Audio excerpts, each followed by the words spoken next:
Olá, pessoal. Estamos aqui na Presta Contas do RAI 2020. Meu nome é Lucas Nóbrega, eu sou diretor-presidente aqui da Fundação Libertas. É um prazer imenso estar aqui com vocês.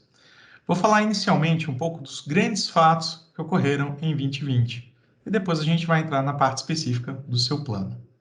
Vamos lá. Em 2020, um dos primeiros itens que a gente teve foi a composição de uma nova diretoria, né? Essa diretoria aí composta, além de mim, pelo Rodrigo Barata e pelo César Luiz Daniele, que tomamos posse em 6 de janeiro. Já estava aqui na diretoria o diretor eleito, José Maria dos Santos, tá? Com isso, a gente tem uma nova formatação de diretoria que trouxe diversas atividades novas aqui para a Fundação Libertas. Infelizmente, no primeiro trimestre do ano passado, né, fomos todos aqui surpreendidos, né, pela pandemia do coronavírus. Essa pandemia teve um impacto muito relevante na forma como a Fundação trabalha, né, não só a Fundação, como todas as empresas do Brasil. Né? Isso tem um impacto muito diretamente na forma como a gente lida com você, participante. Um dos primeiros pontos que impactou foi a entrada em home office. Né? Todos os nossos colaboradores ali naquele primeiro momento foram instruídos a trabalhar de casa. Né? Então, tivemos aqui que trazer equipamentos para viabilizar isso, né? E colocar todo mundo trabalhando de casa. Graças a Deus foi um sucesso, né? As pessoas aqui, hoje na Libertas, a gente não teve ninguém acometido com coronavírus de forma mais grave, né? Todo mundo passou aí pela pandemia e estamos passando, graças a Deus, de certa forma, bem. Espero que vocês também estejam em casa com saúde, né? Isso é o nosso bem mais valioso, né? A gente implantou, durante a pandemia, um novo modelo de trabalhar, que é essa transformação cultural. Quer dizer isso, Lucas? É a forma como a gente trabalha aqui dentro da Fundação Libertas, buscando mais eficiência para você, participante. Então, fizemos isso ao longo do ano aqui de 2020, né? Trouxemos aqui uma agilidade, uma nova forma de trabalhar que tornou o ambiente muito mais produtivo, né? Tivemos no ano de 2020 também a migração aqui do MGS, né? Um dos planos que a gente tinha aqui era o MGS-BD, ele foi saudado e foi dada a opção dos participantes da MGS migrarem do plano saudado para o MGS Prévio. Tá? Isso teve um impacto grande, a gente está falando da vida aí de 4.000 participantes. Tá?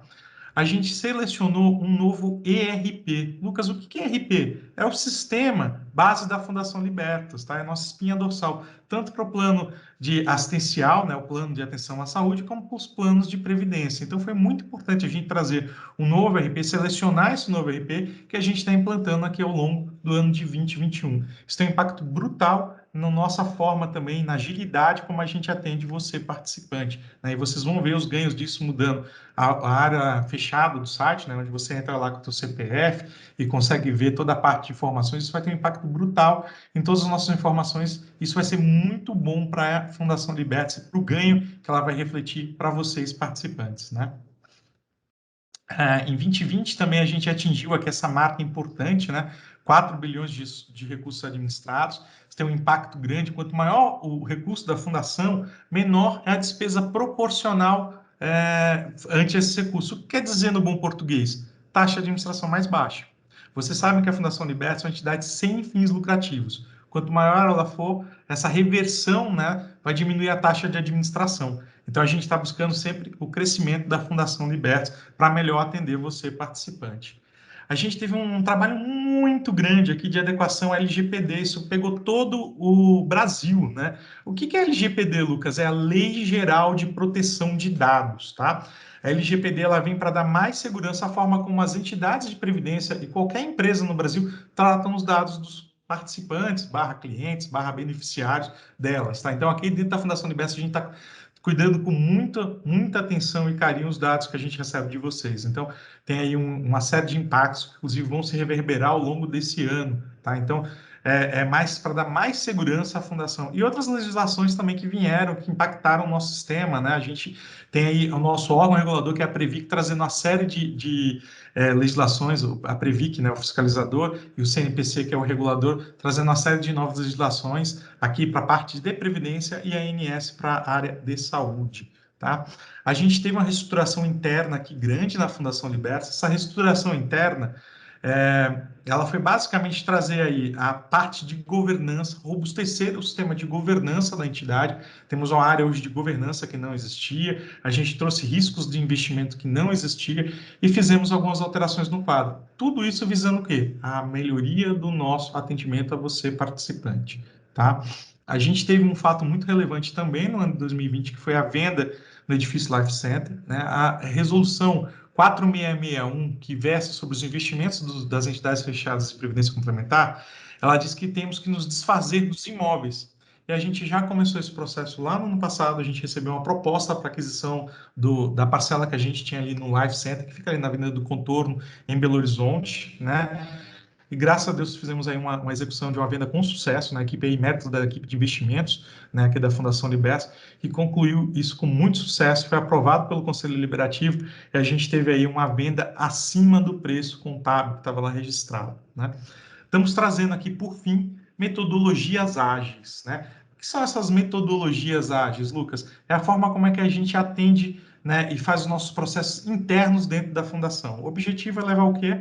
Mais agilidade para você, participante. Na hora que você vem aqui a fazer uma solicitação para a entidade, a forma como a gente te entrega seja melhor, né, e mais rápida, tá?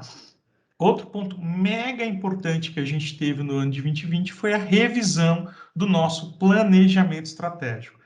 Com isso, a gente repactuou grandes coisas aqui para a Fundação Libertas, né?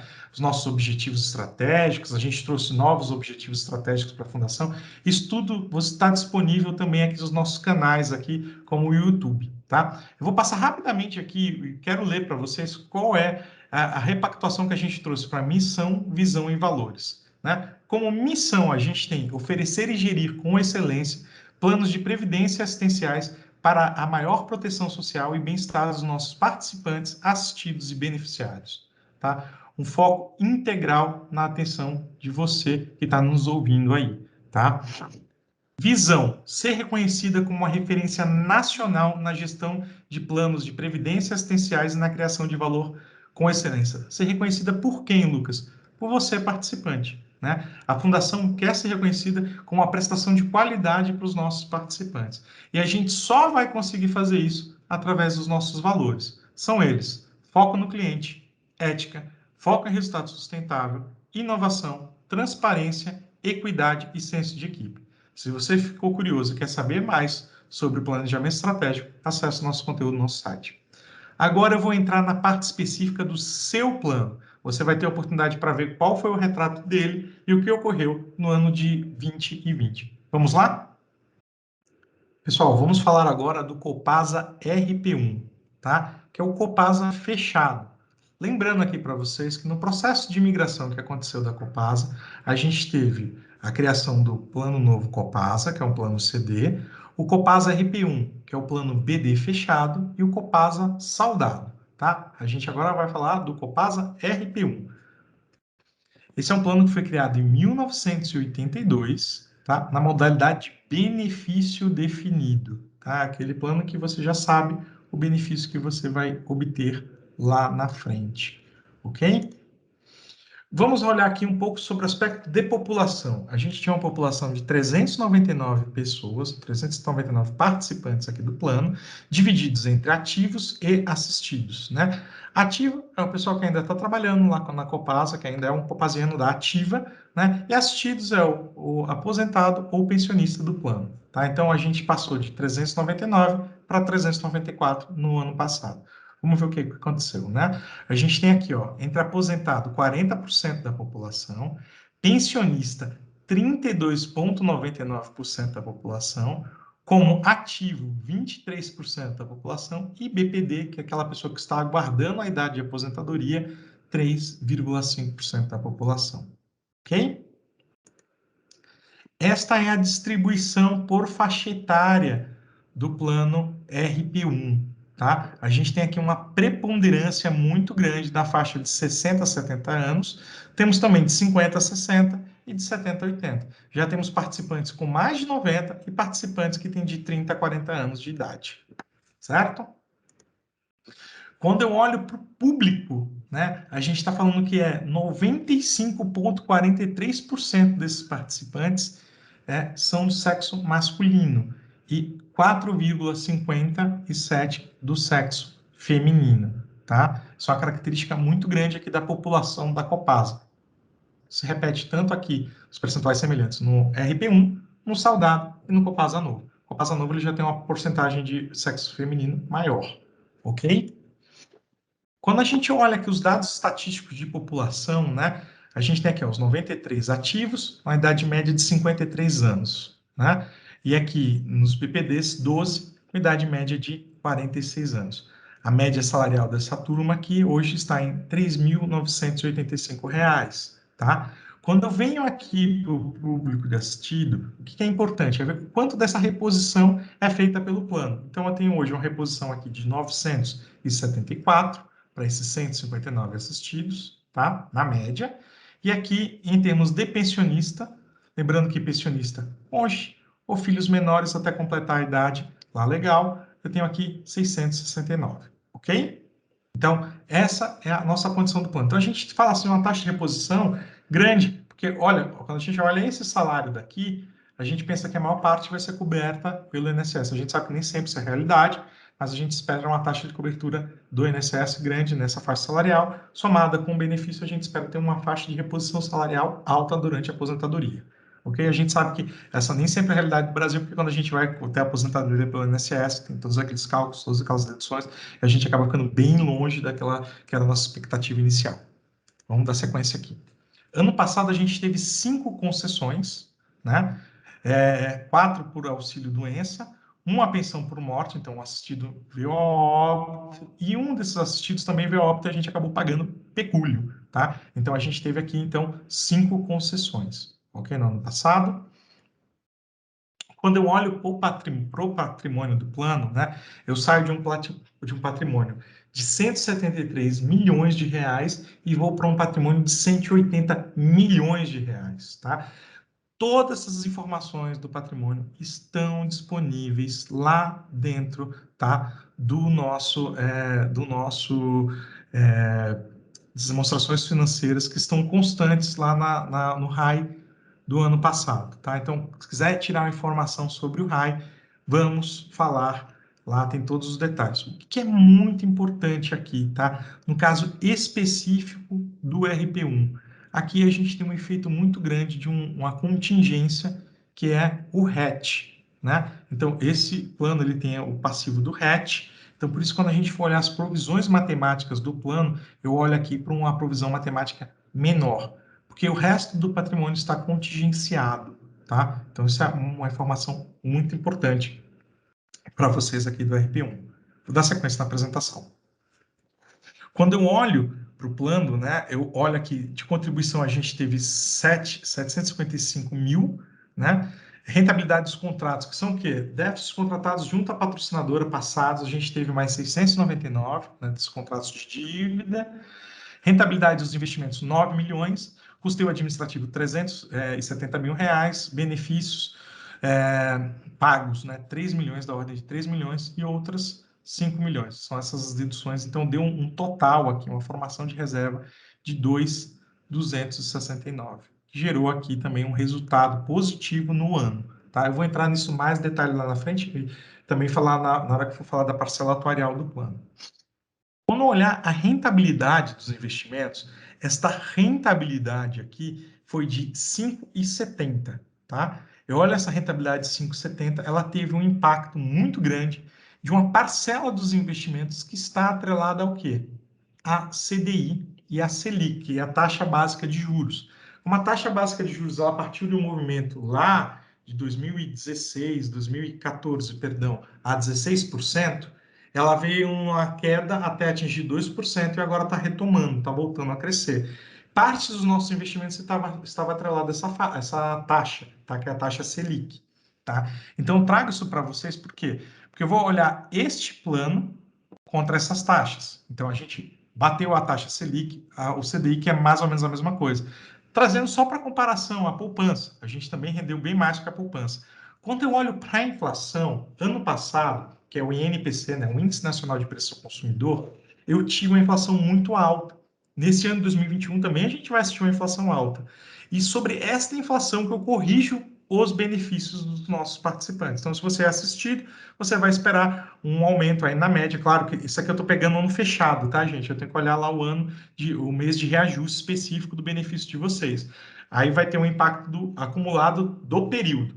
Mas no ano passado, se eu fosse olhar o ano fechado, teve uma inflação de 5,45. Então, seria por isso uma ideia do reajuste pegando no fechado.